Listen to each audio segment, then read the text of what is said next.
Twice a year, for thousands of years, the wind changed direction, and an entire ocean of trade moved with it. For half the year, a great wind blows across the Indian Ocean from the northeast, out of Arabia and India, down toward the coast of Africa. And then, for the other half of the year, it reverses completely and blows steadily back the other way, from Africa toward Arabia and India. This is the monsoon, not just the rains that the word usually brings to mind, but the winds themselves, and it is one of the most reliable and predictable natural rhythms anywhere on the planet, as dependable as the seasons. And long, long before anyone had engines, in the age when a ship could only go where the wind agreed to take it, that steady, reversing, clockwork breath of the ocean became something extraordinary, a great natural highway across the sea. Sailors learned its secret over countless generations. They learned that if they set out from Arabia or India, when the wind blew toward Africa, it would carry them, sails full, all the way down to the East African coast. And they learned that if they were patient and waited there a few months, doing their trading, the wind would turn and carry them all the way home again, their wooden ships now loaded down with the treasures of a continent. The whole rhythm of their lives, of the trade, of the meeting of peoples, was set by that turning of the wind. And there was one island, just off the coast of East Africa, that sat in exactly the right place to catch both winds. An island close enough to the mainland to gather the goods of Africa's vast interior, its ivory, its gold, its spices, and, most darkly, its people, and positioned perfectly for the ships of Arabia, Persia, and India to reach on one monsoon and leave on the next. An island where, for century after century, the traders of three continents were thrown together, season after season, waiting for the wind to change, and where, out of that endless mingling, something entirely new was born. They came, and many of them stayed.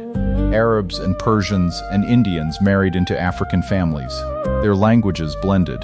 Their religions, their foods, their music, their blood, all mixed together on this one small island in the sea, until you could no longer separate the strands, until Africa and Arabia and India had fused into a single, unique, sun-warmed civilization, with its own language, its own architecture, its own way of being in the world.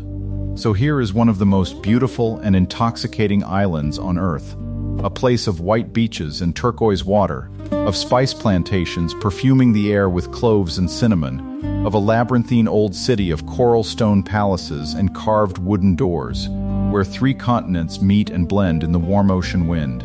And here, in the same breath, is an island whose beauty and wealth were built, in no small part, on one of the most terrible chapters in all of human history, for this same paradise was, for a time, the largest slave market on the coast of East Africa, the place where hundreds of thousands of human beings were bought and sold.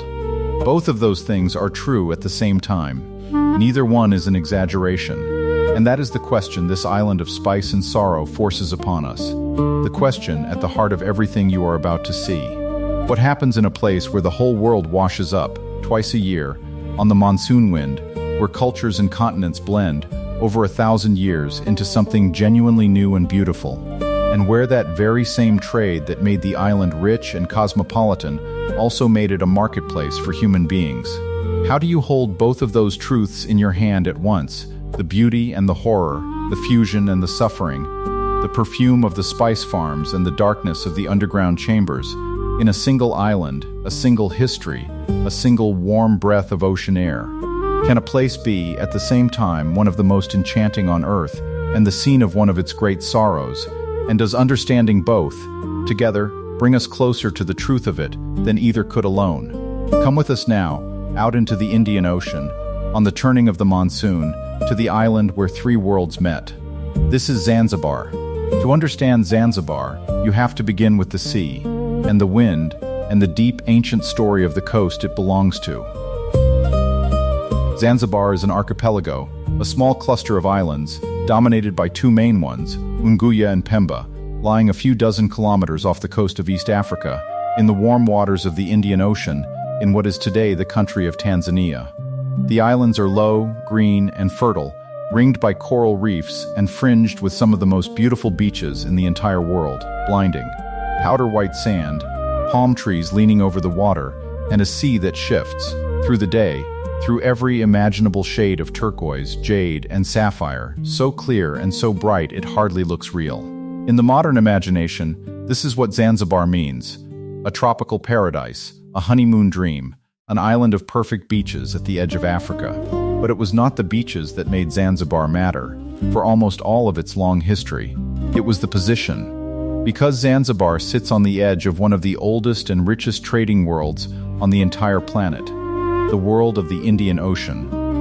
Long before Europe's ships ever learned to round the tip of Africa and blunder into these waters, this ocean was already crisscrossed by a vast, ancient, and sophisticated network of maritime trade, one tied together, as we have seen, by those reliable monsoon winds, linking the East African coast to Arabia, to Persia, to the great wealthy civilization of India, and onward, ultimately, all the way to China. For well over 1,000 years, goods and people and ideas and religions flowed back and forth across this ocean. And it was, in its day, one of the great arteries of human commerce and connection anywhere on Earth. Down the length of the East African coast, from Somalia in the north, past Mombasa and Zanzibar, down to Mozambique in the south, a whole string of trading towns grew up over the centuries to feed this network, gathering places where the goods of the vast African interior were carried down to the sea and exchanged for the goods of the wider world. And out of the long, intimate meeting on this coast of the local African peoples, the Bantu-speaking farmers and fishermen who had lived here for ages, with the Arab and Persian merchants who came on the winds and, over generations, settled and married among them, an entirely new civilization was slowly born. It is called the Swahili civilization, and it is one of the great, and often overlooked, cultures of the world. The very word Swahili comes from an Arabic word, Sawahil, meaning of the coasts, the people of the coast. And that name captures its whole nature, because Swahili culture is genuinely and deeply African at its root and in its bones, but woven through, over more than 1,000 years, with Arabian, Persian, and Indian threads, and bound together by Islam, which the coast embraced very early, more than 1,000 years ago. This was not a culture imposed from outside, it was a culture grown on the African coast itself, by African people who took in the traders and the ideas that arrived on the winds, and made something wholly their own. Its language is the perfect emblem of the whole blend. Swahili, Kiswahili, is, in its fundamental structure, its grammar, and its deep vocabulary, an African language, a member of the great Bantu family of languages that spread across much of the continent. But it is enriched with a vast layer of borrowed words, a great many from Arabic, and more from Persian, Hindi, Portuguese, and later English, the linguistic residue of 1,000 years of trade and contact and mixing. It is a language literally built by commerce and coexistence, and it became something remarkable, a shared tongue that allowed peoples of many different origins to trade and talk along thousands of kilometers of coast and deep into the interior, until today Kiswahili is spoken as a first or second language by well over 100 million people, one of the most widely spoken languages in all of Africa, and one of the working languages of the African Union, a language that began on this narrow coast and grew to belong to a continent. The Swahili coast built graceful stone towns up and down the shore, from Somalia in the north to Mozambique in the south, places like Kilwa, Lamu, Mombasa, and Zanzibar, each a small city-state of merchants and sailors and scholars. They traded across the entire width of the Indian Ocean, sending out Africa's gold, ivory, and other goods, and bringing back the porcelain of China, the cloth and beads of India, the dates and craftsmanship of Arabia.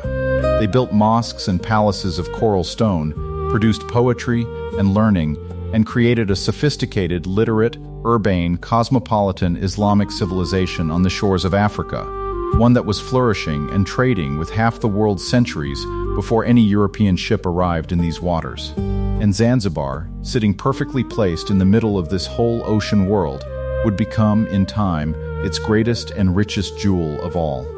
For a long time, Zanzibar was one Swahili trading town among many along the coast. What lifted it above all the others was a combination of two things: spice and the arrival of a new power from across the sea, the Sultanate of Oman. First, the spice. Zanzibar's warm, wet tropical climate and rich volcanic and coral soil turned out to be almost perfectly suited to growing one of the most valuable commodities in the world: cloves. The clove, the dried, unopened flower bud of an evergreen tree originally from the distant islands of Indonesia, was prized across the entire globe as a spice to flavor and preserve food, as a medicine, and as a perfume, and for centuries it had been worth, quite literally, its weight in gold. And it grew magnificently on Zanzibar and its sister island, Pemba. Under the rule of the sultans, the islands were deliberately and systematically covered in clove plantations. The ruler even compelled landowners to plant them, until Zanzibar became the largest producer of cloves on the entire earth, earning the name by which it is still known and loved, the Spice Island. And it was not cloves alone. The plantations and gardens of Zanzibar came to grow a whole perfumed treasury of the world's spices: cinnamon, nutmeg, black pepper, cardamom, ginger, turmeric, and vanilla. To walk through a Zanzibar spice farm even today is an assault on the senses. A guide will crush a leaf, or split a pod, or dig up a root, and release wave after wave of scent, clove and cinnamon and nutmeg and lemongrass hanging thick in the humid air, a living, breathing reminder of the fragrant trade that once made this small island fabulously, improbably wealthy. And then, the sultans. But first, briefly, came the Europeans, for Zanzibar's turn toward Arabia was in part a reaction against them. At the very end of the 15th century, the Portuguese, having finally found the sea route around the tip of Africa, burst into the Indian Ocean with cannon and caravel, determined to seize the fabulously rich spice trade for themselves. For a violent century and more, they dominated the East African coast, building forts, bombarding the old Swahili city-states, and forcing them into submission. A harsh and disruptive interruption in the ancient rhythm of the ocean. Their mark on Zanzibar was real, but in the end, relatively shallow, and their grip did not last. In the closing years of the 17th century, the powerful Arab Sultanate of Oman, a great seafaring, trading, and military power based on the southeastern coast of Arabia, with one of the strongest navies in the whole Indian Ocean, drove the Portuguese out of much of East Africa, capturing their strongholds and taking control of Zanzibar around 1698. And over the following century and more, the Omani Arabs came to see this distant, fertile, perfectly placed island not as a mere far-flung outpost, but as a prize worth ruling directly, and eventually as the very center of their commercial world.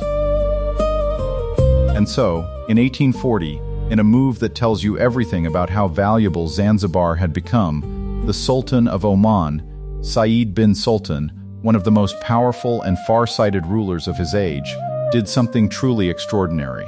He moved his capital. He picked up the seat of his entire sultanate and relocated it from Muscat, in Arabia, all the way across the ocean to Stone Town, in Zanzibar. Think about what that means. The ruler of an Arabian empire chose to leave his ancestral homeland and live, and rule, from an African island, because that island, with its spices and its harbor and its trade, had become the beating commercial heart of his whole domain, richer and more important than the Arabian coast he came from. It is one of the very few times in all of history that a great power deliberately moved its capital from its homeland to a territory across the sea, and it made Zanzibar, for several decades, the single most important place in the entire Western Indian Ocean, a glittering, cosmopolitan city where the wealth of a continent and an ocean changed hands, where Arab sultans and Indian financiers and Swahili merchants and European consuls all met and did business, where fortunes were made on an almost unimaginable scale. Hold on to that wealth and that trade, the spices, the dhows crowding the harbor, the sultans in their palaces, the fortune flowing through this one small island. Because we now have to confront the terrible source of a great part of it. Because the wealth of Zanzibar was not built on spice alone. It was built, to a heartbreaking degree, on the trade in human beings. This is the hardest part of Zanzibar's story, and it cannot be told honestly without facing it directly. For centuries, alongside the ivory and the gold and the spices, one of the principal commodities that flowed through the Indian Ocean trade was enslaved people, the East African or Indian Ocean slave trade. This was a different current of history from the more widely known transatlantic slave trade that carried Africans to the Americas, but it was every bit as brutal. and in some ways even older, and it went on for a very long time. And in the 19th century, as the Omani Sultanate built its clove plantation economy and its commercial empire, Zanzibar became the central hub, the great clearinghouse of this trade on the East African coast. The pattern was one of immense cruelty. Enslaved people were captured, seized in raids, or bought far in the interior of the African continent. From the region of the Great Lakes and beyond, sometimes 1,000 kilometers or more inland. They were then forced to march to the coast in chains and wooden yokes, on foot, often made to carry heavy tusks of ivory on their shoulders as they went, so that the two great commodities of the trade, ivory and human beings, moved together to the sea. These marches were of such length and brutality, through hunger, disease, and exhaustion, that enormous numbers of people died along the way, their bodies left beside the trails. By many accounts, only a fraction of those taken survived to reach the coast at all. Those who did survive were carried across to Zanzibar and held in appalling conditions, crammed into dark, cramped, airless underground chambers beneath the town, waiting, in filth and fear, to be sold. And then they were brought to the island's slave market, the largest and most notorious on the whole East African coast, and sold, examined, priced, and bought as though they were livestock. By some estimates, in the peak decades of the 19th century, tens of thousands of human beings passed through Zanzibar's market every single year. Some were kept to labor on the island's own clove and coconut plantations, the very plantations that produced its fragrant wealth. Many thousands more were shipped onward, north across the ocean to Arabia, to Persia, to the islands and coasts of the Gulf, to work and to serve, far from everything they had known. Across the long, dark span of the East African slave trade, the total number of lives consumed reached well into the hundreds of thousands, and by some reckonings far more. These are staggering, almost numbing figures, and it is important, in the face of such numbers, to hold on to the truth that every single one of them was a person, a mother, a son, a craftsman, a farmer, a child, each with a name, a family, a village, a whole inner life and a whole future, all of it torn away and sold on this island. The scale is a horror, but the horror lives in the individual lives, multiplied hundreds of thousands of times over. It would be a betrayal of that suffering to wrap it in the romance of spice and sultans and beautiful beaches, and quietly pretend it away, as if it were a footnote to a pretty story. It was not a footnote. The prosperity that built some of Stone Town's finest palaces, that filled the coffers of the merchant princes and helped make Zanzibar glitter, was bound up, inextricably, with this trade in human beings. That is simply the truth of this place, and this island carries it, alongside its beauty, forever. The two things fused together, as so much on Zanzibar is fused, into a single, complicated inheritance. In the 19th century, a growing international movement to abolish the slave trade bore down on Zanzibar, driven in large part by British pressure, backed by a web of treaties, and, increasingly, by the guns of the Royal Navy, whose ships patrolled the Indian Ocean hunting for slave-carrying vessels. Under this mounting and relentless pressure, the sultans of Zanzibar agreed, step by grudging step, to restrict, and then finally to end the trade. The great slave market of Zanzibar was closed in 1873, and the trade officially abolished, though. As with such things, it took years more of effort to stamp out the practice entirely in the hidden corners of the coast. And in one of history's most meaningful gestures, on the very ground where the closed slave market had stood, an Anglican cathedral was built, its high altar placed, by tradition, on the exact spot where the market's whipping post had once stood, so that a place of unspeakable cruelty became a place of remembrance and prayer. Today that whole site is a memorial. There is a searing, unforgettable sculpture of enslaved figures, carved in stone, rising up out of the ground with real iron chains around their necks, and visitors can descend into the preserved, suffocating underground chambers where captives were once held, and stand, for a moment, in that terrible darkness. It is one of the most important places on the entire island, not the beaches, not the spice farms, but this. The place where Zanzibar turns and faces its own past honestly, refuses to look away, and honors the memory of the countless human beings who suffered and were sold here. Now, hold both of those truths together, and walk into the extraordinary place where they meet, the old city at the heart of the island, Stone Town.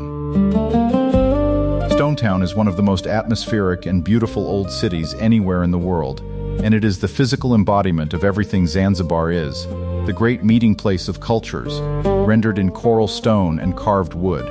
It is a dense, labyrinthine maze of narrow, winding, shadowy alleys, so tight in places that you can almost stretch out your arms and touch both walls at once, twisting and turning between tall old buildings of pale, crumbling coral ragstone, the soft, fossilized coral, quarried from the reefs, that has been the building material of this whole coast for centuries. The streets are too narrow for most cars. Life moves on foot and by bicycle and handcart. To wander Stone Town is to get gloriously, deliberately lost. To turn corner after corner past mosques and old merchant houses, past tiny shops spilling with spices and fabrics and silver, past bustling markets and hidden courtyards and little cafes serving sweet-spiced coffee, the call to prayer echoing off the stone walls, children darting through the lanes, the mingled smell of cloves and grilling seafood and salt sea air hanging in the shade. It is a city built for the senses and for the slow unfolding of discovery. And everywhere you see the blend, the fusion of the three worlds, written directly into the buildings themselves. The architecture is a unique marriage of Swahili, Arab, Persian, Indian, and even European styles, all layered together over the centuries into something found nowhere else: African coral stone walls, Arab courtyards, Indian fretwork balconies, ornate verandas. But the single most famous and beloved feature of Stone Town, the thing every visitor falls in love with, is its doors. Set into the pale stone walls all through the old city are hundreds of magnificent, massive, elaborately carved wooden doors, true works of art, some of them centuries old. They are made of thick, heavy timber and carved with intricate designs, geometric patterns, lotus flowers and rosettes, fish and chains, and flowing lines of Arabic calligraphy, often verses from the Quran, across the lintel. Many are studded with rows of great pointed brass spikes, a decorative flourish said to have come originally from India, where such spikes on a door were meant to stop war elephants from battering it down. And the doors were far more than mere entrances, they were statements of identity and status. A family would commission and raise its grand carved door often before building the house behind it, and the larger and richer and more intricately carved the door, the wealthier and more important the family within. In the very design of a single Zanzibari door, you can read the whole island, the Arab and Islamic patterns and calligraphy, the Indian brass and floral carving, the African coral stone setting, three worlds fused into one small, beautiful art form, standing in a quiet lane that exists in this exact fusion nowhere else on Earth. And rising among the coral stone lanes are the great monuments of the Sultans' golden age. There is the Old Fort, the oldest building in Stone Town, a massive structure of brown stone walls and round towers, raised by the Omani Arabs around the year 1700 on the very site of an earlier Portuguese church they had demolished, layering conqueror upon conqueror on the same ground. And right beside it stands the most flamboyant and famous building of all, the House of Wonders, in Swahili, Beit el Ajaib. It was a vast, towering, many-tiered ceremonial palace built by Sultan Bargash in the 1880s at the height of the island's wealth, wrapped on every floor in soaring galleries and delicate balconies supported on slender iron columns, topped with a great clock tower, looking out over the harbor. And it earned its wondrous name honestly. It was the first building in all of East Africa to be lit by electricity, and the first to have an electric elevator, genuine marvels in their day, on this island in the Indian Ocean, symbols of a sultanate that wanted to show the world it stood at the cutting edge of the modern age. Stone Town, taken as a whole, the doors, the palaces, the mosques, the maze, is so remarkable a survival that it has been recognized as a UNESCO World Heritage Site. It is, in fact, the only functioning ancient Swahili town where the old coral stone buildings remain in continuous, living, everyday use, not a museum, but a real city, still inhabited, still breathing, more than 1,000 years after the first traders came ashore. And Stone Town has given the world one more thing, a small and joyful reminder that this island's story of mixing and blending never stopped, for it was here, in this very maze of coral stone lanes, that one of the most famous voices in the history of music was born. In a modest house in the heart of Stonetown in 1946, a boy was born into a Zanzibari family of Indian Parsi heritage. His parents part of that same Indian community that had woven itself into the commercial and cultural life of the island over generations. His father a civil servant in the British administration. The boy was named Farrukh Bulsara, and he spent much of his early childhood on the island, absorbing its sounds and its light and its endless mingling of worlds, before he was sent away to school in India and, later, as the revolution transformed the island, his family left Zanzibar for good. That boy grew up to become Freddie Mercury, the incomparable, flamboyant, four-octave frontman of the band Queen, and one of the greatest and most beloved rock performers who has ever lived. There is something perfectly, beautifully fitting in it, that this island of endless fusion where Africa and Arabia and Persia and India had blended, over 1,000 years into something entirely new, should have given the world an artist who was himself a living blend of worlds, born on an African island, of Indian Parsi descent, raised across cultures and continents, who became a global icon of British rock and roll, and who never fit into any single box because he was made of so many. Zanzibar's whole genius, the mixing of everything into something dazzling, unexpected and new, runs right through the story of its most famous son. The island's spirit did not stay on the island. It went out into the world, and it sang. And that same spirit of fusion lives every single day in the simplest and most human things on the island, above all, in its food. Zanzibari cuisine is the whole history of the place served on a plate, African staples and seafood, cooked with the aromatic spices of the island and the techniques and flavors of Arabia, India, and Persia, all melted together into something uniquely its own. There is rice cooked in coconut milk. There are rich, fragrant curries and biryanis brought by the Indian and Arab communities. There is grilled fish and octopus fresh from the ocean. There are the famous Zanzibar mix and the sizzling street food of the night market, where, after dark, the seafront fills with stalls grilling seafood and folding the island's beloved Zanzibar pizza, a savory stuffed pancake that is itself a little fusion of the world. And there is the spiced tea and coffee, and sweets perfumed with cardamom and rosewater. To eat in Zanzibar is, quite literally, to taste 1,000 years of the monsoon trade, Africa and Arabia and India, blended on the tongue, exactly as they were blended in the blood and the buildings and the language of the island. Nothing on Zanzibar comes from just one place. Everything, in the end, is a meeting. Step away from Stonetown now, out into the green interior and the surrounding sea, because Zanzibar is not only a human place, it is a place of real, natural richness, and one creature in particular makes it unique in all the world. But pause first at the water's edge, because the ocean is where Zanzibar's whole story began, and where its oldest way of life still goes on. Out on the water, even today, sail the dhows, the traditional wooden sailing ships of the Indian Ocean, with their single mast and their great triangular lateen sail, a design that has barely changed in 1,000 years. These are the very kind of vessels that first carried the traders here on the Monsoon, that once crowded the harbor of Stonetown laden with spices and ivory and cloth, and they are still built by hand and still sailed by Zanzibari fishermen and traders. Gliding across the turquoise shallows and out to the fishing grounds, their sails catching the same eternal winds. At dawn and at dusk the sea fills with them, dark shapes against the bright water. To watch a dhow sail past a beach in Zanzibar is to watch history itself still under sail. The oldest technology of the island, older than the sultans, older than Stonetown, still doing exactly what it has always done, on the wind that made everything here possible. The islands are covered, away from the town, in the green of spice plantations and coconut groves and patches of lush tropical forest, and the surrounding waters and coral reefs teem with an abundance of life, with brilliantly colored fish and living coral gardens, with pods of dolphins that play in the channels, with sea turtles gliding over the reefs, and, in the right seasons, with the great gentle giants of the ocean, whale sharks, the largest fish in the sea, and migrating humpback whales passing along the coast. This is one of the richest marine environments in the Western Indian Ocean, and much of what draws visitors today is exactly this underwater world. But the true natural treasure of Zanzibar, The one thing that makes it unique in all the world does not live in the sea. It lives in a patch of ancient forest on the main island, and it is found nowhere else on the entire planet. The Zanzibar red colobus monkey. This is one of Africa's rarest and most beautiful primates.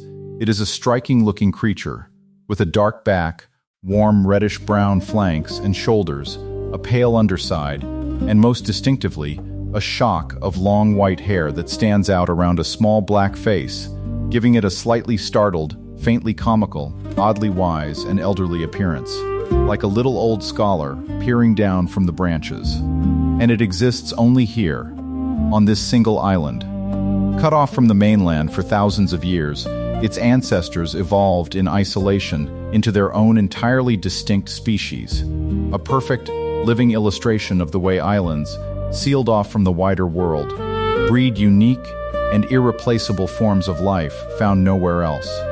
For a long time, these monkeys had a hard time of it. They were regarded by farmers as pests, even blamed with local superstition, and hunted, and above all their forest home was steadily cleared until their numbers had fallen to a dangerous low and the species teetered toward disappearing altogether. But today, they are protected, cherished, and celebrated. Above all, in the beautiful Jozani Forest, the last real stronghold of the species, now a national park. There, the red colobus have grown accustomed to gentle human visitors, and you can walk quietly along the forest paths and watch whole troops of them just overhead, leaping between the branches, feeding on leaves, grooming one another, mothers with tiny infants clinging on, entirely unbothered by the people below, going about their lives in the only forest, on the only island, where they have ever existed. And there is something deeply, perfectly fitting about it, that an island so completely defined by the meeting and mingling of the whole wide world, by everything and everyone arriving from somewhere else, on the wind, should also hold, in the green heart of its forest, a creature that belongs to it, and it alone, that came from nowhere else, and exists nowhere else, that is purely, uniquely, entirely Zanzibari. The red colobus is the island's own, as singular and as irreplaceable as the fused, unrepeatable culture that the Monsoon spent 1,000 years building on these shores. Which brings us to the last great turning point in Zanzibar's history, and then to the island today, because the Sultan's rule did not last forever, and its end was violent. By the late 19th century, as the European powers carved up the whole of Africa among themselves in the frenzy known as the Scramble for Africa, Zanzibar fell under the control of Britain, becoming a British protectorate in 1890. The sultans were allowed to remain on their throne, but as figureheads, reigning in their palaces, while real power lay with the British. For over 70 years, the island was governed in this way. And beneath that arrangement, Zanzibar remained a society deeply and dangerously divided along lines of race, origin, and class, a bitter legacy and part of the old plantation and slavery economy. At the top sat a wealthy minority, largely of Arab and Indian descent, the old ruling and merchant classes, and below them, the large majority of the population, mostly African, many of them the descendants of enslaved and formerly enslaved people, who owned little and held little power. These divisions had not healed with abolition, they had hardened into the very structure of island society. And when Britain, at last, moved to grant Zanzibar its independence in December 1963, handing power to a government dominated by the old Arab elite, under the Sultan, those long-buried tensions detonated. Just 1 month later, in January 1964, came the Zanzibar Revolution. In a sudden, ferocious uprising, the island's African majority rose up and overthrew the Sultan and his newly independent government in a matter of hours. The last Sultan fled into exile aboard his yacht, and centuries of Arab dynastic rule over Zanzibar, the whole long age of the Sultans, stretching back to the Omani conquest, ended, violently, almost overnight. The revolution was accompanied by terrible bloodshed and by killings and reprisals, especially against the island's Arab and Indian populations, a dark, traumatic, and still painful and contested chapter, whose memory continues to shadow the island to this day. Many thousands died or fled. It was a genuine social overturning, the bottom of the old order rising up and casting off the top, And like many such upheavals, it was both a liberation and a tragedy, depending on who and where you were. And out of that upheaval came the modern nation. In the months after the revolution, the new revolutionary government of Zanzibar made a momentous decision. It agreed to unite with the newly independent mainland country of Tanganyika, just across the water, to form a single new state. And from the joining of the two names, Tanganyika and Zanzibar, a new name was coined for the united country, Tanzania. To this day, Zanzibar remains a part of Tanzania, but never simply an ordinary province. It is a distinctive, semi-autonomous part, with its own president, its own parliament and government, its own flag, and its own fiercely guarded identity, culture, history, and sense of itself. Zanzibar is of Tanzania, and yet always, unmistakably, still its own island world, Swahili, Islamic, ocean-facing, shaped by 1,000 years of the monsoon wind, never quite the same as the great continent at its back. And that brings us to Zanzibar now, an island, once again riding a wave, though this time the tide is made of visitors, not spices. Today, the trade that pours through Zanzibar is tourism, and it is booming as never before in the island's history. The world has discovered the Spice Islands' astonishing beaches, its warm turquoise water, its coral reefs and diving, its atmospheric old city and its layered, fascinating history, and travelers now arrive in ever greater numbers, year after year. In recent years, the figure has climbed toward, and by some counts reached, close to 1 million visitors annually. A record-breaking flood of people that has become, in the 21st century, the beating heart of the island's economy, exactly what cloves once were, the fortune that flows in on the wind. New direct flight routes now connect Stone Town to Europe, to the cities of the Gulf, and beyond. Hundreds of hotels and resorts have risen along the island's coasts, especially in the north and east. And tourism has brought real and significant prosperity, jobs, income, investment, and opportunity to an island that needs it. But that very success brings the now familiar dangers, and Zanzibar today stands at a genuine crossroads, facing a choice that many beautiful places in this series have faced before it. The sheer scale and speed of the tourism boom is straining the island's fragile systems, its limited fresh water, its waste and sewage handling, its delicate coral reefs, its beaches and forests.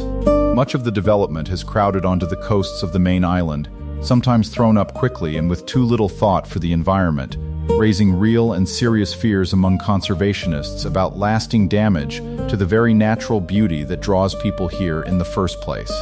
And there are deeper questions of culture, identity, and fairness too. As international resorts multiply and outside money pours in, islanders and observers alike ask how much of the new wealth truly reaches ordinary Zanzibaris, and how a small, deeply Islamic, deeply Swahili society can protect its heritage, its customs, its modesty, and its whole way of life from being diluted, commercialized, or simply overwhelmed by the sheer weight and the very different sensibilities of 1 million annual visitors in swimsuits.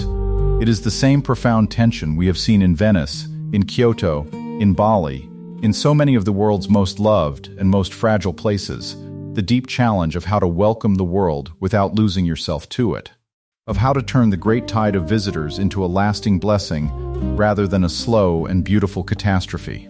As this film is made, Zanzibar is working, consciously and openly, to strike that balance, to grow and to prosper, and to share its beauty with the world, without letting go of the soul that the monsoon winds spent 1,000 patient years creating on these shores. And beneath it all, that soul endures. The call to prayer still rings out over the coral stone rooftops of Stone Town 5 times a day. The great carved doors still stand in the winding lanes. The spice farms still perfume the air with clove and cinnamon. The fishermen still sail their wooden dhows, the same graceful lateen-sailed boats their ancestors sailed, out onto the same ocean, on the same eternal winds. And in the Jozani forest, the red colobus, found nowhere else on earth, still leaps through the canopy, as it has since long before the first trader ever caught the monsoon to this shore. So stand at last on the seafront of Stone Town at the end of the day and watch the sun go down over the Indian Ocean. The sky turns to gold and then to fire over the water, silhouetting the wooden dhows as they sail home on the evening wind, their triangular sails dark against the blaze, exactly as they have for 1,000 years. Behind you, the old coral stone city glows warm in the last light, the ramparts of the old fort, the tiers of the House of Wonders, the maze of lanes where 3 continents blended into one. The call to prayer rises over the rooftops, the smell of cloves and the sea hangs in the warm air. Children play football on the beach as the tide comes in, and somewhere out on the darkening ocean, the wind is beginning, as it always does, to think about changing direction. The same monsoon that carried the first sailors here, and the spice ships, and the slave ships, and now the airliners full of travelers, the great breath of the ocean that made this island the meeting place of the world. None of it is simple, and that is the deepest truth of Zanzibar. This is an island of almost unbearable beauty, and an island with a terrible wound running through the very heart of its history. A paradise of spice and sea and warm ocean wind, and the site of one of humanity's great and lasting cruelties. A place where cultures blended, over 1,000 years, into something genuinely wondrous and new, and where that same restless trade, on the same monsoon wind, bought and sold human beings in the market square. Zanzibar does not let you keep those things in separate boxes. It asks you to hold all of it at once, the beauty and the horror, the fusion and the suffering, the carved doors and the underground chambers beneath them, and not to flinch from either, because both are true, and both were carried here on the same wind, and both are part of what this island is. But this is what endures, and it is the thing to carry away from the Spice Island. For more than 1,000 years, on this one small island in the sea, the whole world came together on the wind. Africa and Arabia, Persia and India, met here and mingled here and married here, season after season, generation after generation, wind after turning wind, until they had become something that had never existed anywhere before. A new language, a new architecture, a new cuisine, a new music, a new people, all born of the meeting of worlds. Empires rose and fell on these shores. Portuguese and Omani and British flags flew and were hauled down. Sultans moved their capitals across an ocean to be here. A great and terrible cruelty was done here, and was ended here, and is remembered here, honestly, in the shadow of a cathedral built over a slave market. And through all of it, the island remained, and remains, exactly what the monsoon made it. A place where the whole world blends into something richer and stranger and more beautiful than any single one of its parts. Glowing gold on the edge of the Indian Ocean, forever at the crossroads of the sea. Take a breath, stay a while. The dhows will sail home on the evening wind, and the sun will set over the ocean, whether the world remembers how it all came together here or not. This has been Where on Earth. Thank you for watching, and until the next journey.